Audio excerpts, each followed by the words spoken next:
Hello, my friends and viewers, and welcome back here to Gabriela Stardust little channel. I thought it was about time to come back here and talk a little bit with you guys. But today, the reason why I'm here is actually a kind of sad reason. There is a story behind that which I would like to share with you guys, and I hope you don't mind by telling you something about a person who is not really known by myself, but she is a very good friend of my daughter. She is her co-worker, and they're both working together, or worked together, let me say it like that, in a facility for behavior children, PTSD, military personnel, and also other people, with some kind of drug or alcohol problems, whatever. But before I start, I will tell you something, and I really hope you don't mind that I tell you the story, but I think, it's about time that people coming out and say something who are actually involved, or let me say not really personal involved, but involved due to family members that are involved in the story or situation I would like to talk about here. And I am not talking about politics, I promise. But the funny thing is, sometimes you don't want to talk about politics, but it's like a chain reaction. One thing leads to the other thing, and that's, actually why it comes out sometimes that I have to say something, or people asking me about my opinion, or what I would choose, or what I would think, and that's why I mention sometimes a little bit, politicians and the way what I think about it. But let me go back here to this story I'm going to tell you. And it has something to do, yes, I know, nobody can hear it anymore, but we are all involved in the situation, not only nationwide, we are worldwide involved in it. And by now you know what I'm talking about. I'm talking about the COVID-19 pandemic, epidemic, how it started here. And then it came out, that it wasn't pandemic. But let me start. My daughter, like I said, she worked in a facility, and she have a co-worker, a very nice woman. This woman have 4 children, and she have a husband with a heart condition, and he was actually diagnosed with a very bad heart failure. So he was looking for someone who can donate, or he was out for donation for a heart transplant. But before actually the date was set up for this surgery, this co-worker from my daughter, she started feeling sick. And this was happening back in April this year. She felt sick, her throat was sore, and she went to the hospital. They gave her some advice and told her to go back home and, separate herself from the rest of the family if she could, and just, will try to relax and monitoring, her feelings, or the way she feel, all signs, if it get worse, she always could come back. That's what she did. 4 days later, she felt so bad that she had to go again to the hospital. And they was checking on her oxygen level, and it was very low. It dropped, I think it was to 86 or something like that, or 88. So they helped her a little bit with oxygen, and she was hospitalized. Her husband, who was sick on his own, like I told you, he had to take care of the 4 children at home, and she could not have any visitor and nothing. 2 days later, this woman, very educated, very nice, black young woman and friend of my daughter, she got very sick, and it got really very serious. So she had to be put on a ventilator.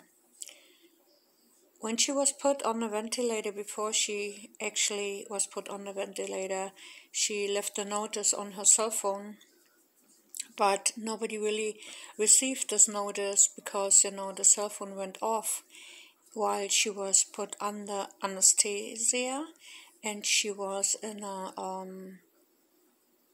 put in a coma. So she was in a coma for 2 months. For 2 months, my friends. And then after she woke up, she was not on the ICU anymore, an installation, a station in the hospital for, I think, for, how can I say it, for a very ill person. No visitors, nothing, and we know by now, with the COVID, it was not allowed to let family members into the hospital, and a lot of people died alone in a hospital without their family members around, which I think is one of the most cruelty and worst situation for the person who actually is sick. When you be there, with people you don't know, you never have seen, and you have to trust them with your life. You don't know what the outcome will be. So she had no other choices, Everything went from the moment she felt okay, with a little pain in her throat, a little bit temperature, to worse within days. So after she came out of the coma she was put in, she had no memory, or let me say, very less memory of that what happened to her in the last 2 months.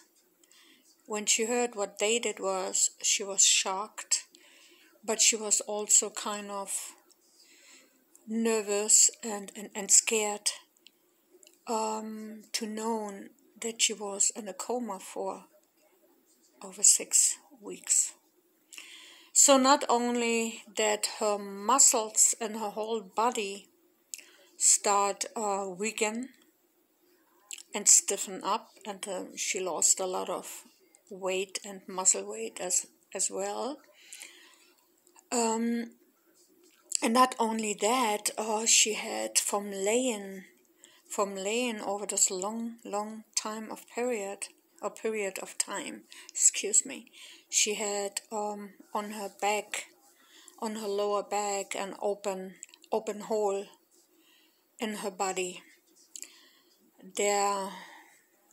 I don't wanna point the finger out, to not one specific person who was responsible for her, because there was more nurses involved than only one, and also the doctors and the CNAs, the helpers for the nurses, who have known that it could happen, and they did not turn her around like they should be, and actually support the sites, so that this could not actually happen to her body. But obviously nobody really took care that much about this problem, and they had so much other things to do and other patients they was worrying about. So just let me say, I think shit just happened. After she started gaining memories again. She thought she can talk to her family over the phone. Or she tried, while she was calling her husband at home, but she was not even able to explain. She could not form words. She could not talk. Not in the way it came into her mind. The words just did not want to come out. She forgot a lot of words. After that time, after over 2 months, or let me say 2.5 months, and then, 2 more weeks, going into 3 months, she was going to rehabilitation. And they told her actually she can go home. She could go home, but first she need to gain some more weight and strength. And she was very, very slim, at the beginning before she actually got COVID-19. But now she was more like a skeleton, skin and bones. So it took her another couple of weeks to gain some weight and, try to get things straightened out. Then she remembered that her husband actually had to have his heart surgery, the heart transplant. But he couldn't because nobody was there to take care of the 4 children. And these children, they were already very devastated and scared because they thought they will lose their mother during COVID-19. So after going to rehabilitation and to the rehab, she started walking again. And this took her a half year of her life. This woman, she was an LPN, she was an RN. She made her master. And when she made her master, and also in psychology, she got sick. Now she still have all this education, but right now, to this time, she is not able to go back to her job or even start on the master degree in nursing and in psychology to go back on her job. Let me tell you something. I was 3 days in a hospital last year in October here in Texas in the Brownfields for a diverticulitis, I think that's how you called it. It was very serious. I had high temperature. I could not eat. I lost weight. I was in pain. I did not know what to expect, and they had to give me strong medication, antibiotics, and another antibiotics, and I was on an RV and a heart monitor and all this kind of stuff. In those 3 days, they charged me $26,000. Luckily, I had a good insurance, but I still came out with 25% of my own payment, which was still, a lot of money at this time. When I got out, I had to go on my savings and took the money out, which I put to the side because we never know what's happening. Just think about this, how much this woman was going to pay, even with the good insurance she had, was going to pay on her side for those 6 weeks in coma, for another 4 to 6 weeks to get back on track and go to a rehab in the hospital and then to a rehab outside of a hospital. All her savings, everything what she saved up for her children, everything went down the hill. There was nothing left. To this day, she is home. She takes care of her children. Her husband still could not have his heart transplant because the money was not there anymore. Why I tell you this kind of story? Just for one reason, for one good reason. Because, and here we go again, and this is something what is actually very serious. When this whole thing started in January and February, I didn't know that this was a virus which left unseen, unknown, who knows, laboratory in Wuhan, China, and that this virus actually was more like a virus who could think and attack actually the weakened people and your weakened immune system and your weakened, let me say, precondition what is wrong with your body. This virus is like it can read your sickness and it attack exactly there where it have to attack. Many people thought, and I thought at the beginning too, when I heard about it, I thought it was something for depopulation. They brought it out on purpose. Maybe it got lost, maybe somebody stole it, and put it out to hurt their own country, like China, Communist Party, as a communist country, well known, to hurt them. I think by now that this virus is way more complicated and dangerous by the way it mutate and replicate itself in a way that we just try to follow it, and when we found, one way that we can catch up on it, it changed again. It's a very smart virus, and a smart virus who act like that, I believe, is still a bioweapon. For me, it is not important anymore who is responsible for all this, who take care of it, who don't, who believe in it, and who don't believe in it.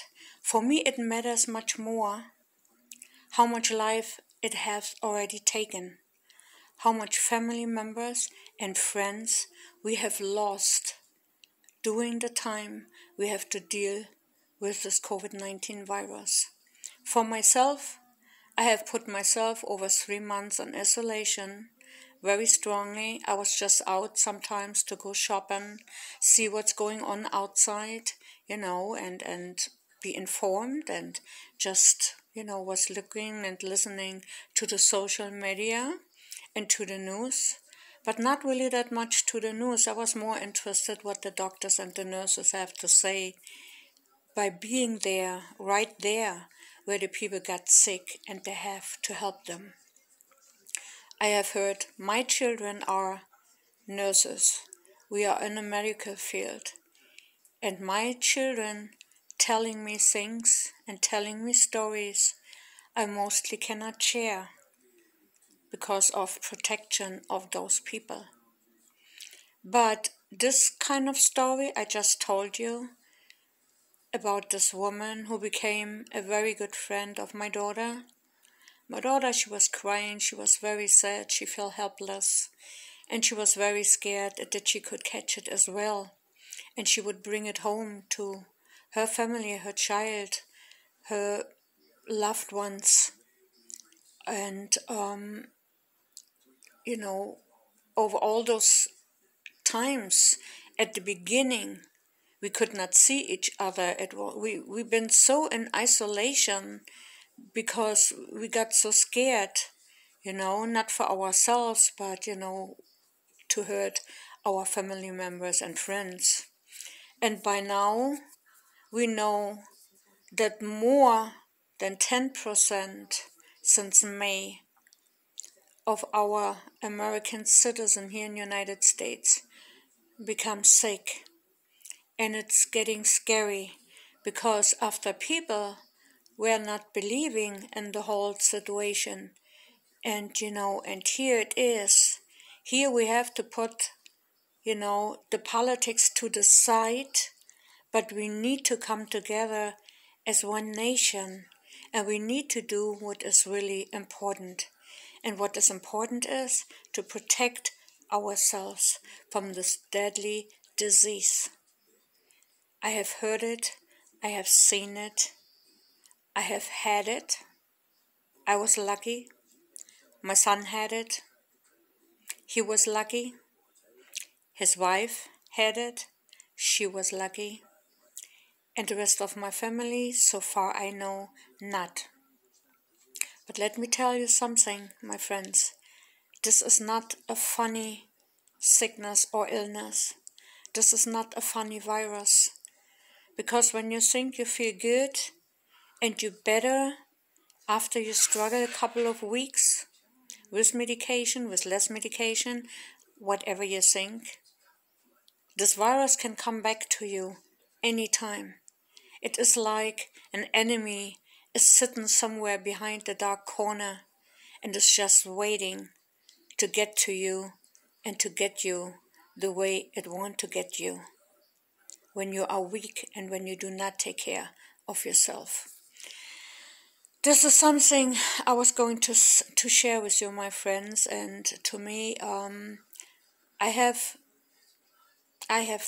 my tears. I had my tears about the whole situation, about others, about family members. They have lost their loved ones. And let me tell you, my friends, and my viewers, and everyone who is watching it and know me over the last couple of years, I'm only coming out to tell you something when I really very confident with something I can tell you. It's something, I believe in and I see with my own eyes, or I feel it and go through it with my own body, my own self.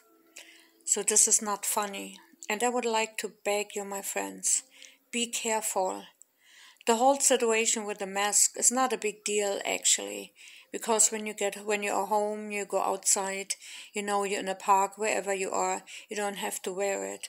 Just wear it around people. They may be a little bit more mindless, and they think all this is a joke and all this is a hoax, because believe me, it is not. It is not a hoax. It's very, very serious. And that's why I made this video. I know not a lot of people maybe will look at this video because it have nothing to do, with Nibiru and the Nemesis system around our sun and all the spraying, what is going on the last couple of weeks here in Texas, so that I hardly can see the objects anymore. I hardly can see the sun, really, because the sun looks like a Kryolan sun, is covered up pretty badly, and with it, also the objects. But the way, I see certain things is, so long we are taking care of each other, so long we are believing in ourselves, and so long we are not mindless like other people, we should protect each other and we protect ourselves. And that's the worst part, protecting ourselves, because if we have to take care of our family, we need to be healthy. That's all what I can tell you, my friends. Sad story to me. You don't know this person, but let me tell you, I would not have shared it with you if it would be not so sad. This is a very, very sad story, but it ended up good, because after over a half year, she is going to recover, and she feel already much better as she felt. She don't know, not all the time. She forgot a lot of things and she cannot remember. She don't know really the time she was under, narcotics, and she was in a coma. For sure she can't remember. But she said this chance to live, is a second chance for her.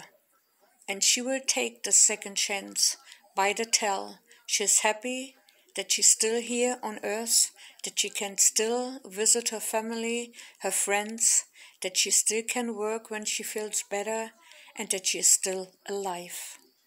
And with that said, my friends, thank you for coming, thank you for listening. I love you all. I see you back to another day, another time, another date.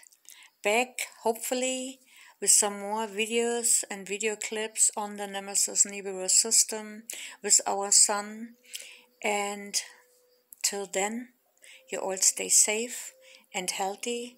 I love you all and see you, hopefully, back healthy and in a good mood.